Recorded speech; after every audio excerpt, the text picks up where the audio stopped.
கேட்பதற்கும் வேண்டிக் கொள்ளுகிறதற்கும் மிகவும் அதிகமாய் செய்கிற தேவனவர். இந்த மாலை வேளையில நன்றியோடு கூட ஆண்டவரே, நீங்க என் வாழ்க்கையில செய்ய நினைத்தது தடைபடாத ஆண்டவரே, தேவரீர் சகலத்தையும் செய்ய வல்லவர். நீர் செய்ய நினைத்தது ஒரு நாளும் தடைபடாது என்று அறிக்கை பண்ணுங்க. நீ செய்ய நினைத்தது தடைபடாது, எனக்காக யாவையும் செய்யும் தேவனே.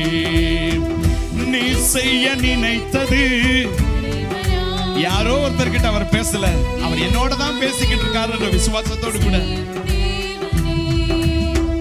உம் வேலைக்காக காத்திருக்க பொறுமையை எனக்கு தந்தருளும்.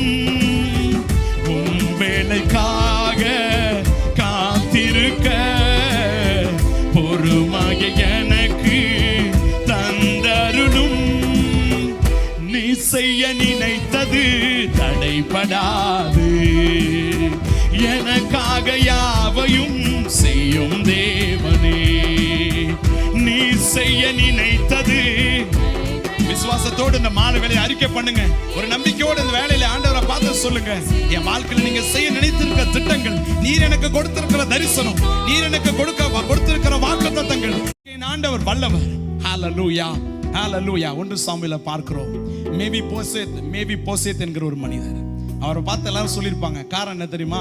அவருடைய வாழ்க்கையில அவர் அவங்க தகப்பனும் அவங்க அதாவது சவுலும் யோனத்தானும் அவங்க யுத்தத்துல அந்த மடிந்து போகிற செய்தியை கேட்டு அந்த மேவி போசத்தை, அந்த வளர்த்த தாதிமார் தூக்கிட்டு ஓடும்போது கீழே விழுந்து 2 கால் விழுந்து முடமாயிடுச்சு. அப்போ அதுக்கப்புறம் ராஜ்யபாரம் தாவீது பக்கம் வந்துருச்சு. அப்போ மக்கள் எல்லாம் நினைச்சிருப்பாங்க, இவனை பார்த்து, உங்க அப்பா எப்படிப்பட்டவன், உங்க தாத்தா எப்படிப்பட்டவர், அவர் எப்பேற்பட்ட ராஜாங்கத்தை உடையவர், அவருக்கு இருந்த சொத்துக்கள்லாம் எவ்வளவு இருந்தது. ஆனா பாரு, நீ ஒரு அற்பமானவனா இருக்க. நீ நினைச்சா கூட இனி உங்க அப்பா மாதிரியோ உங்க தாத்தா மாதிரியோ உன்னால வர முடியாதுல்ல. நீ எல்லாம் என்னடா மனுஷன், உன்னால என்னடா பண்ண முடியும்னு கேட்டிருப்பாங்களா இல்லையா சுத்தி இருக்கவங்க?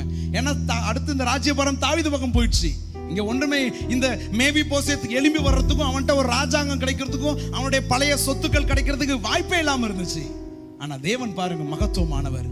தாவீது வந்த பிறகு சொல்றாரு, நான் யோனத்தான் மித்தம் தயவு செய்யறதுக்கு யாராவது ஒருத்தவங்க இருக்காங்களா? ஆமா இருக்கிறாரு, மேவி போசேத் இருக்கிறாரு, அவர் வர சொல்லுங்க. ஹல்லேலூயா. அவருக்கு பந்தி கொடுக்கப்படுது, அவருடைய அவருடைய தகப்பனுடைய சொத்துக்கள் எல்லாம் திரும்ப கொடுக்கப்படுது. தேவன் ஆச்சரியமானவருங்க. நான் ஆராதிக்கிற என் தெய்வம், நான் நம்புகிற என் தெய்வம், அவர் ஆச்சரியமான காரியங்களை செய்து முடிக்கிறவர். உலக பிரகாரமான தாய் தகப்பன் கூட தன்னுடைய சொத்துக்களை தன்னுடைய பிள்ளைகளுக்கு இந்த நாட்களை கொடுக்கிறது இல்லை.